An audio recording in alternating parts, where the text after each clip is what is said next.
बच्चों, कक्षा 10 विज्ञान में हम जैव प्रक्रम या जीवन की प्रक्रियाओं के बारे में अध्ययन करेंगे। पिछले पार्ट में हम जैव प्रक्रियाएं या जीवन की प्रक्रियाएं के बारे में अध्ययन किए थे। तो इसकी परिभाषा हमने बताई थी कि जीवधारियों द्वारा वे क्रियाएं जो उनके जीवन के अनुरक्षण के लिए आवश्यक होती हैं जैव प्रक्रम या जैव प्रक्रियाएं कहलाती हैं। तो इसके अंतर्गत था पोषण, श्वसन, परिवहन, उत्सर्जन, वृद्धि, गतिशीलता, समन्वयन। ये सब क्रियाएं जो होती हैं जैव प्रक्रम, अर्थात जितनी भी क्रियाएं हमारे शरीर के अंदर होती हैं वो सब जैव प्रक्रम के अंतर्गत आती हैं। अब उसमें हमने उस दिन श्वसन के बारे में अध्ययन किया था, जो जीव का शरीर का महत्वपूर्ण प्रक्रिया है। आज हम चलते हैं पोषण विधि के आधार पर जीवधारियों का वर्गीकरण। तो देखिए, जीवधारी जो होते हैं दो प्रकार के पोषण करते हैं, एक स्वपोषी, दूसरा परपोषी। ये स्वपोषी जो होते हैं मतलब ये अपने भोजन का निर्माण स्वयं नहीं करते, इसलिए स्वपोषी कहलाते हैं। और इसमें क्लोरोफिल नामक वर्णक होता है जिसमें प्रकाश को अवशोषित करने की क्षमता होती है। प्रकाश ऊर्जा जो होती है उसको अवशोषित करने की क्षमता होती है। तो पर्णहरिण में ही एक ऐसा तत्व इसके अंदर होता है जो जिसके कारण ये स्वपोषी होते हैं। इसके अंतर्गत आता हरे पेड़ पौधे। पेड़ पौधे नहीं, पेड़ पौधों में कवक भी आते हैं, कवक में पर्णहरिण नहीं होते, तो इसलिए हरे पेड़ पौधे ही आप कहेंगे। दूसरा होता है परपोषी। परपोषी में वो ऐसे जीव जो अपने भोजन का निर्माण स्वयं नहीं करते, उसे परपोषी कहते हैं। तो परपोषी जो जीव होते हैं इनमें पर्णहरिण का अभाव होता है। क्या होता है? पर्णहरिण नहीं पाया जाता है। ठीक, पर्णहरिण नहीं पाया जाता है। ये पर्णहरिण नहीं पाया जाता है। तो आप देखिए, इसमें स्वपोषी में दो कैटेगरी है, दो श्रेणियों में बांटा गया है। एक प्रकाश संश्लेषी, दूसरा रसायन संश्लेषी। प्रकाश संश्लेषी में ऐसे जीव जो सूर्य के प्रकाश की उपस्थिति में अपना भोजन का निर्माण करते हैं, ऐसे जीव को प्रकाश संश्लेषी कहते हैं, क्योंकि प्रकाश ऊर्जा को अवशोषित कर लेते हैं। ठीक, या उसकी उपस्थिति में जल तथा कार्बन डाइऑक्साइड के द्वारा भोज्य पदार्थ का क्या करते हैं? निर्माण करते हैं। इसलिए इसको कहते हैं प्रकाश संश्लेषी। प्रकाश का संश्लेषण के द्वारा भोज्य पदार्थों का निर्माण, ये प्रकाश संश्लेषी होता है।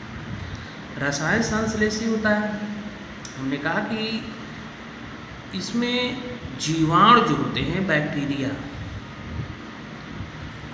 जो होते हैं, इसमें क्या होता है कि जीवाणुओं में पर्णहरिण का अभाव होता है।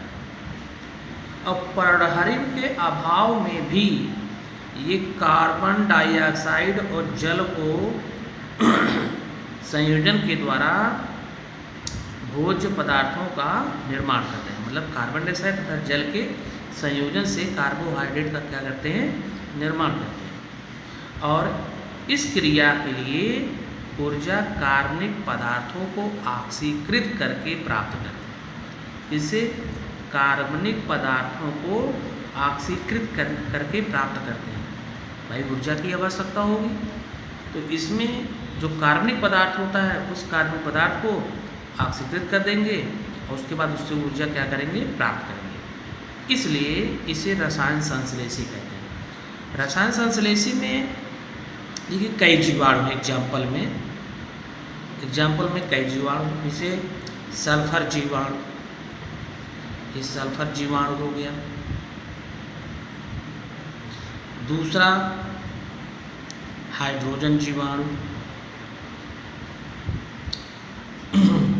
ये हाइड्रोजन जीवाणु हो गए। तीसरा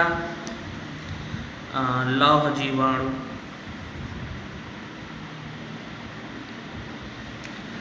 ये सब जो हैं ये रसायन संश्लेषी के द्वारा जो होता है, रसायन संश्लेषण के द्वारा जो भोज्य पदार्थों का निर्माण करते हैं और उससे अपना पोषण करते हैं। पेपर में कभी कभी पूछ लेता है स्वपोषी पोषण और परपोषी पोषण।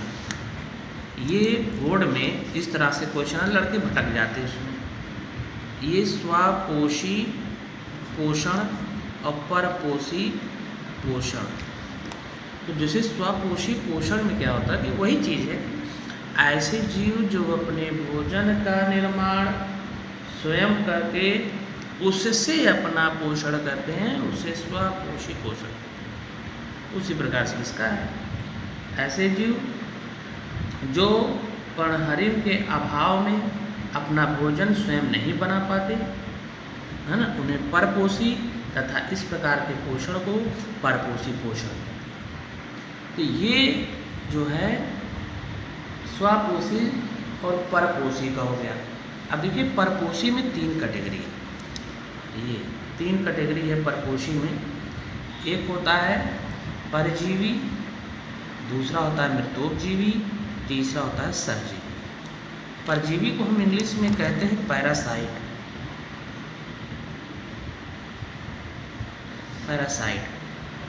मृतोपजीवी को कहते हैं सैप्रोफाइट, और इसको कहते हैं सिम्बायोटिक।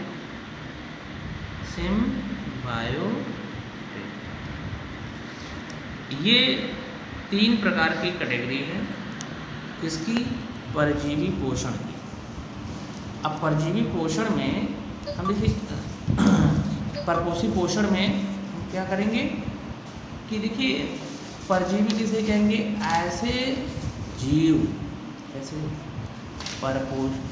परजीवी में ऐसे जीव जो अपना भोजन स्वयं नामक किसी दूसरे जीवधारी पर निर्भर होकर के उससे अपना पोषण करते हैं, ऐसे जीव को परजीवी जीव तथा इस प्रकार के पोषण को परजीवी पोषण, वही चीज़ जैसे यहाँ बताया हमने।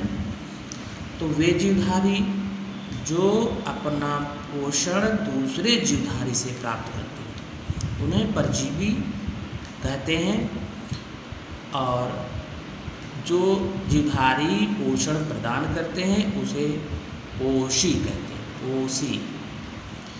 तो इस तरह से ये परजीवी हो गए। तो परजीवी में क्या है, परजीवी में बहुत से एग्जाम्पल है, जैसे प्लाज्मोडियम है, टेपवार्म है, अमरवेल का पौधा है, सब परजीवी है। भाई प्लाज्मोडियम वाइवेक्स मलेरिया का जो होता है जीवाणु, ये परजीवी है। दूसरा होता है टेपवर्म, फीताकृमि, परजीवी है। एस्केरिस परजीवी है। अमरवेल का पौधा परजीवी है। तो ये परजीवी जीव है।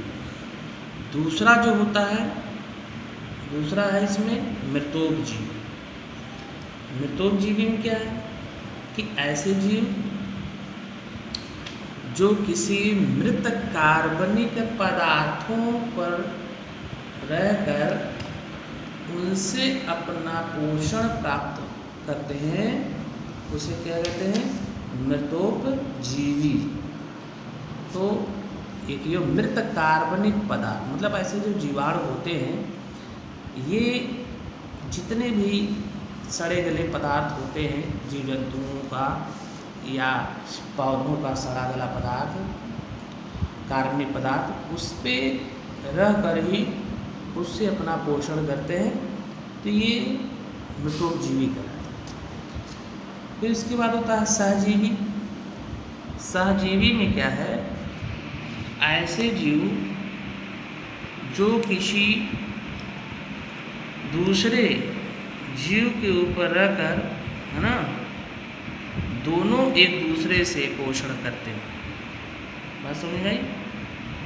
दोनों जो है एक दूसरे से पोषण करते हैं, वो सहजीवी। जैसे राइजोबियम लेग्यूमिनोसेरम एग्जाम्पल है,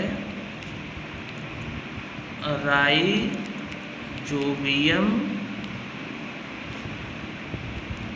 लेग्यूमिनोसेरम।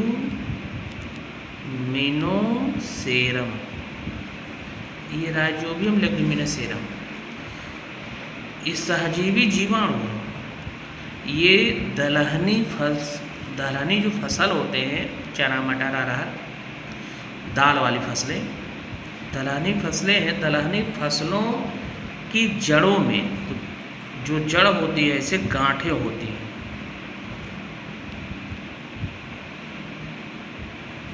ये गांठ है, इन्हीं गांठों पर ये जीवाणु पाए जाते हैं और ये स्वतंत्र वायुमंडलीय नाइट्रोजन को नाइट्रेट के रूप में पौधे को देते हैं और पौधे से ये कार्बोहाइड्रेट प्राप्त करते हैं। तो दोनों की सहजीवता चलती है।